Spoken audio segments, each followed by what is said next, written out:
रोशनी का कारवां। This podcast is brought to you by Score Foundation.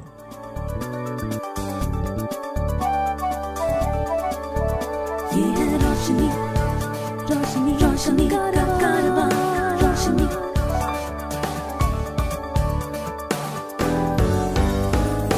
Eyeway, ये है रोशनी का कारवां। Hi, my name is George Abraham and welcome to Eyeway Conversations. My guest today is Dr. Reshmi Pramod, who is an Ayurvedic doctor. She is the founder and the CEO of Jeevaniyam Ayurveda Hospital and Research Center. Welcome, Reshmi. Thank you, sir.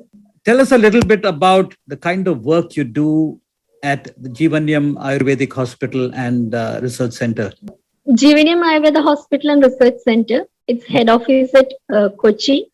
It's a hospital with IP and OPD facilities where we are doing the services mainly focusing on neurodevelopmental disorders, pediatrics, focusing on autism, cerebral palsy, global developmental disorders, learning disorders, ADHD, and other congenital anomalies in children mainly, with a unique blend of Ayurveda and other integrated therapies like occupational therapy, physiotherapy, sensory integration therapy, behavioral therapy, speech and language, and other rehabilitation services to enable the children with special needs to become more independent. You also have a research center attached to this entity.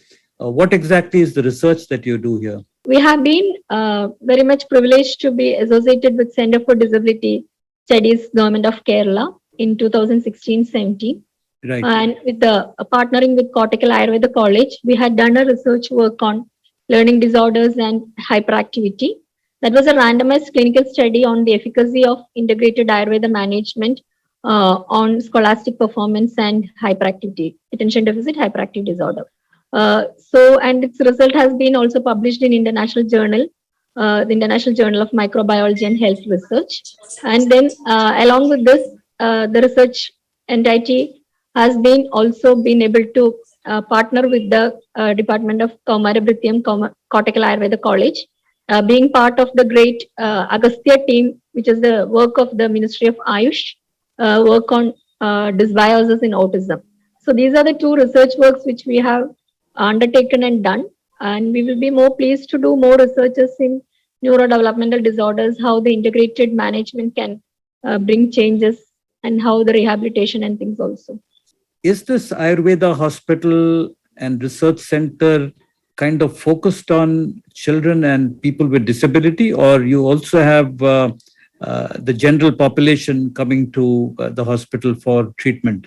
Our main niche area of service or our focus is on children with special needs and disabilities.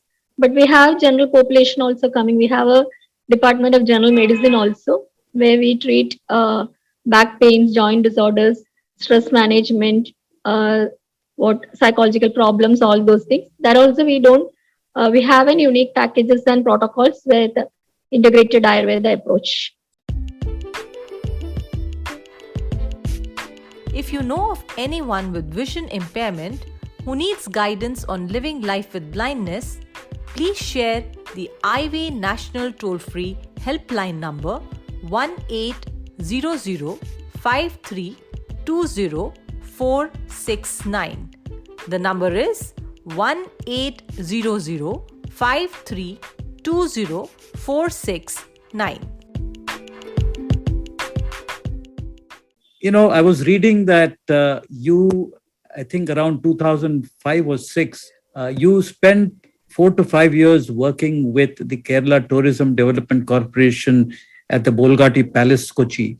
Can you tell us a little bit about your assignment there and how was it like to be working there as a visually impaired doctor? Actually, I should say my second birth or after losing the sight and getting all the rehabilitative inputs, taking the mobility training, computer soft skills, all those things.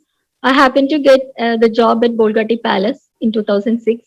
It was at that time I had a very great confusion in mind whether a doctor without sight will be accepted by the society.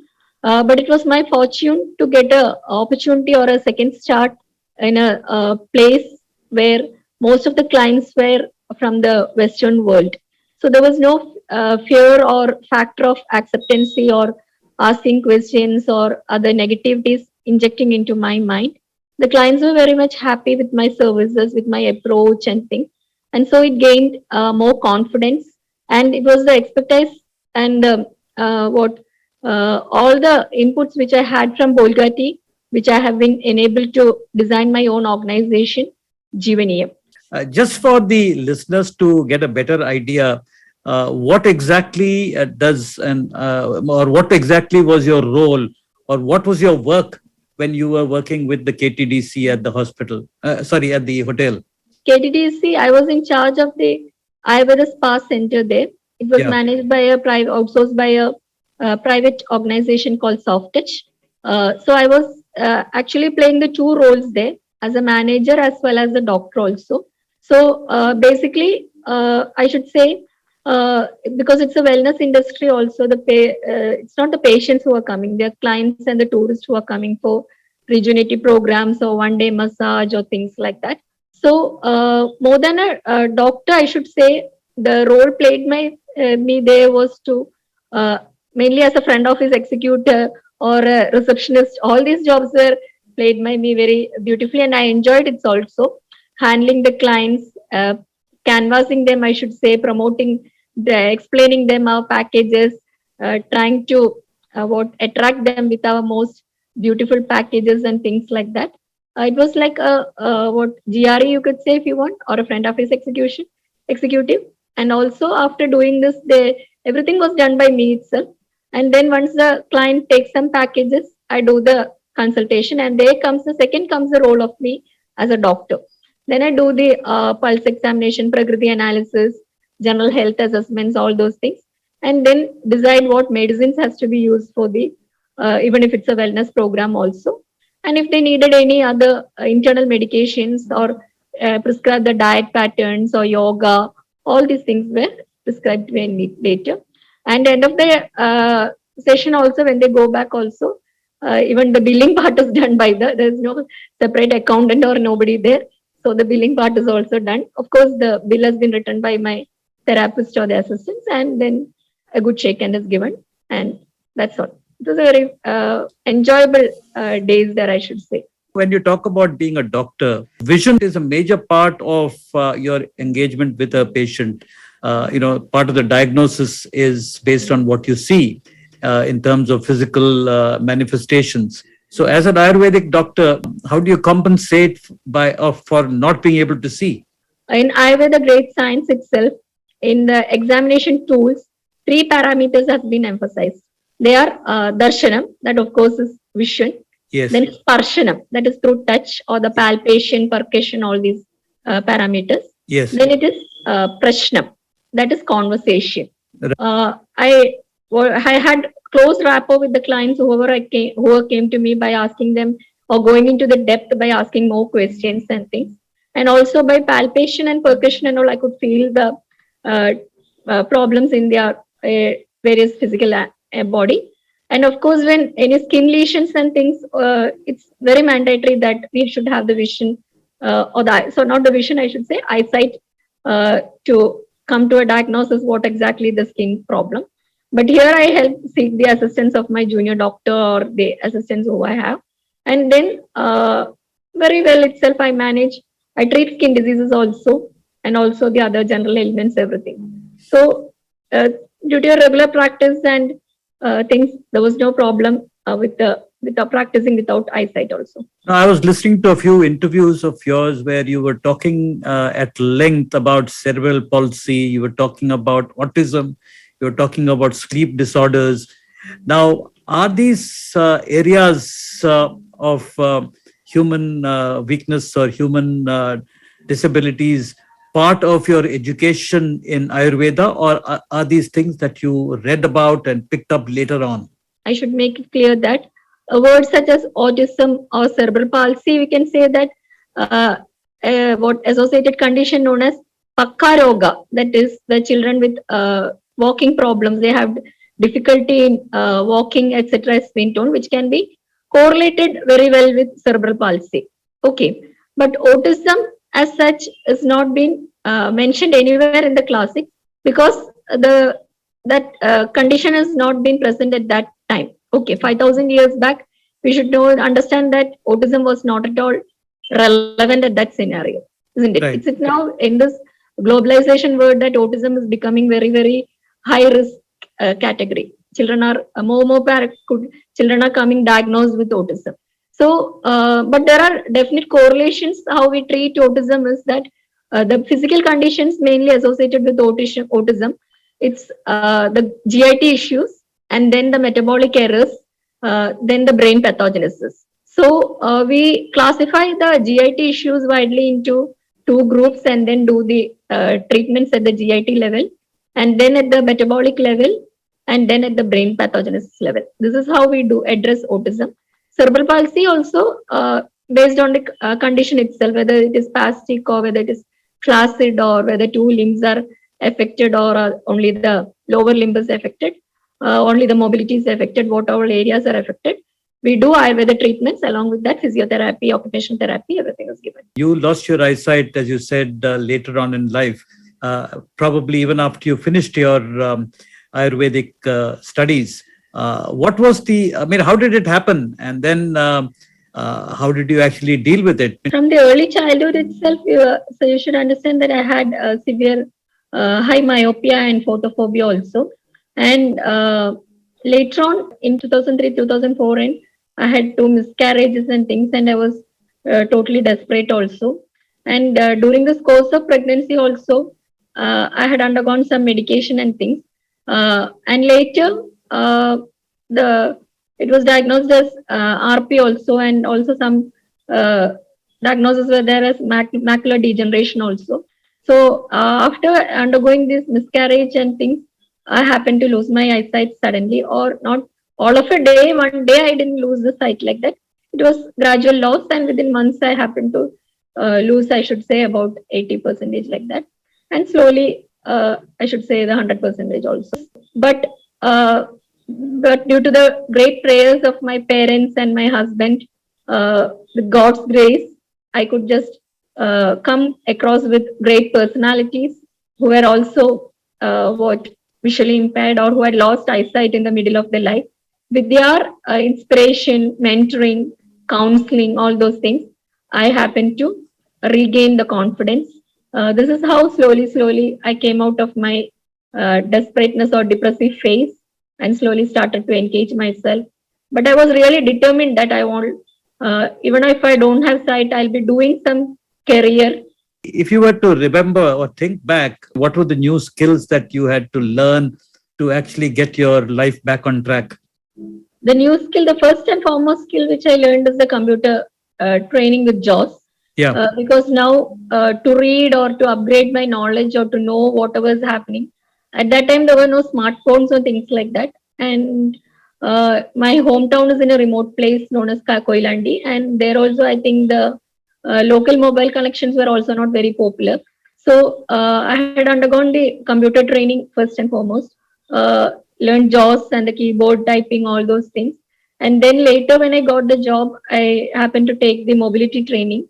That also, it's not like the external mobility training I was not able to do, but at least to familiarize the Bolgatty interior to walk from the sender to the front reception and things like that. But later I was using the sighted guide technique itself for my mobility purpose. Now also I rely on the sighted guide technique. Then slowly I switched on to iPhone and things. And then another thing also to handle the household works, how to maintain the home and these things also, soft skills also, just mastered by myself, making own areas of how to identify the things, how to recognize, like putting some markers on the bottles and things in the kitchen areas and all those things. Going back to your Ayurveda, I wanted to ask you, because there is a lot of talk around that there are Ayurvedic treatments available for certain eye conditions. Would you be able to tell us something about that? Yeah, definitely there are Ayurveda treatments for eye conditions. But actually, we should know that certain conditions in the Susruta is the father of surgery, and Yeah. Susruta Acharya details about eye, nose, and throat, and ENT, all these things. Susruta Acharya is detailing very well. Yeah. So in his classics itself, there are certain conditions which the Acharya has clearly mentioned that these conditions are what asadhya. That means there is no cure or treatment. Right. So the congenital anomalies or macular degeneration, retinitis pigmentosa, retinal detachment, all these categories belongs under the conditions which Acharya has mentioned that it doesn't have any cure. But in the initial stages, we can maintain our quality of eyesight and things with regular Ayurveda practices and regimes. Now, with this, since 2014, we've had this new government in the center of central government, and their focus has been on indigenous medicines and treatments. They have set up the Ayush Ministry. How has that impacted your work? Uh, I personally, we don't have any direct impact on the Ministry of Ayush or things like that, since ours is a small organization and I'm just a proprietorship person like that with lots of challenges also. But I would like to be very happy, and it's a great privilege also that I could be part of the Agastya teamwork, which is the research work of Ayush Ministry of Ayush, as part of the Kottakkal Ayurveda College. And the second what jewel in my crown is also that we are partnering with Skill India project and also doing course placement link programs as part of Healthcare Sector Skill Council, as also which is under the Ministry of Ayush, which is known as Panchakarma Technician course, which had done already one batch during this COVID pandemic, and all of them have been qualified and they have all been given placement also.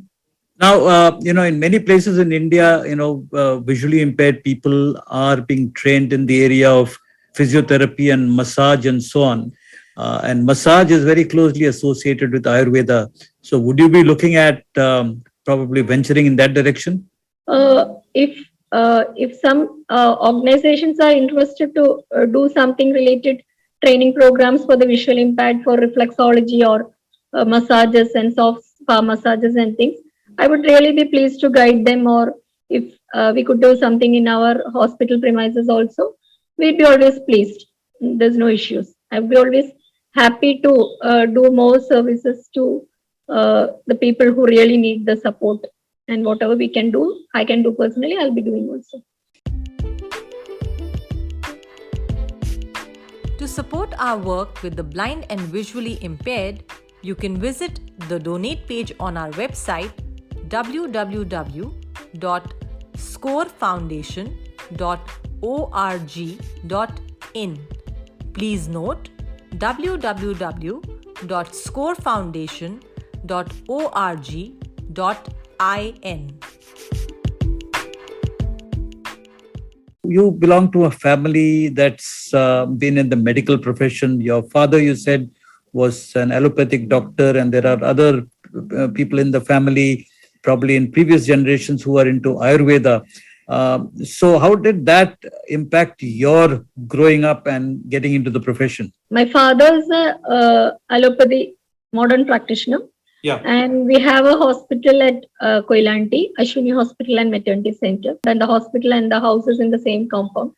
So we have been grown up seeing all the services which my father has been doing for the community. And coming to my dad's uncle, two of them were also renowned Vaidyas in the Malabar area. And I was very much fortunate to get the blessings from the great uncle before joining the Kottakkal Ayurveda College also. And also from my mother's family also, one of my mother's uncle also were well versed in the Ayurveda medicine, and there were many books also. So they had also shared me these books and things to go through and things when I was doing my graduation. These were all good thoughts, insights, and inspirations carried out from that during that period, which had gained confidence to become a doctor. Medicine, law, these are all professions which there is a lot of reading involved, and to be on top of your profession, you need to be doing a lot of reading. Now, in the area of Ayurveda, how is it? Meaning, is there a lot of new developments happening all the time, which you have to keep track of? And if so, is that material available to you in accessible formats? And how do you deal with keeping pace with development in your workspace? Yeah, since we have to understand that since everything is available in the Google, the clients coming to us will be very much updated about the medical terminology, well versed in the MRI reports, all these stuff. So we have to be really updated in all these areas. And many research works are going in Ayurveda, the integrated management, gut-brain axis theories, the impact of Ayurveda medicines on what various neurodevelopmental disorders, research-based protocols on cerebral palsy, all those things. So I go read all these things, not just the Ayurveda. To get updated, merely Ayurveda readings is not just enough. We have to understand the modern science also, modern medicine science also, especially in handling autism or epilepsy or neurodevelopmental disorders. So I go through all these books which are available in the online format or scan the hard copies and then read with the help of the assistive devices. You were married when you started losing your eyesight. How did your family kind of respond to your loss of sight? Yeah, my greatest strength and support is my husband. So from the initial stage onwards, when I had lost my sight and I was undergoing the treatments at Ayurveda treatments, all those things, my husband himself was there with me. It's beyond words to explain how my husband supported me and still supporting me in all the areas of my daily living skills, everything. And the prayers and the support from my parents also, that also beyond words. And I should say even my daughter from a very young age, she knew how to guide me in the mobility and things from the Bolgatty Palace itself, maybe when she was 4 years also. So I was very blessed, or there was always the power of God or the divine hands, which had always been with me. When you have a little child growing up in the house, normally it's the mother who actually does a lot of the teaching and the nurturing. As a blind mother, how did you cope with the situation? Actually, the greatest pain was when my daughter was young, not being able to play with her. And I should share you also, we had designed Jeevaniyam basically because we had a very painful incident when we were working. I was working in a private organization, as well as my husband was also working for a private organization. Right. And my daughter was in LKG and there was a sports event. Right. So all the parents or the mothers were with the child to run along with the child. Yeah. So I was not able to do, and my child was very sad. And then I asked my husband to come for at least half an hour, getting half day leave or something. But the organization didn't permit, and they were also very negative words. They if you prefer for the family, you can go away from the job and things. Right. So it was there, deeply hurted, and we thought for the good of our daughter to take care of her as we wish. It would be always nice if we could do on ourselves some work, and that was how I started writing and developing the website. And slowly, with God's grace, we got entry into the tourism industry, and that's how we started the journey. And we could nurture her very well, concentrate on her studies, take her for the extracurricular activities, all the things, and be part with her itself, spending time with her, in concentrating on her studies or other activities, taking her out, all the things. There was no issues. And now, as she is probably in class 11 or 12, how is it like? What is the relationship between mother and daughter? It's very strong, I should say. It's more like a friendship also. She tells to me all her concerns and things. I also share my concerns. And she likes to do good makeup for me. So for all parties or events and things, she do good makeuping for me and things. Now she's not here at home; she is in the hostel. So I should say it's a very strong relationship, and I pray to God this will be there throughout our lives itself. Well, Reshmi, it was very nice talking to you, and very inspiring story. And you have a lovely family and a great profession. Wish you the very best, and may you have many more blessings as you go forward. Thank you, sir. Eyeway, ये है रोशनी का कारवां. This podcast was brought to you by Score Foundation.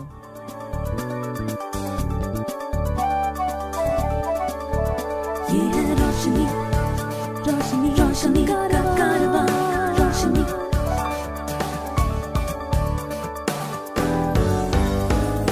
Eyeway, ये है रोशनी का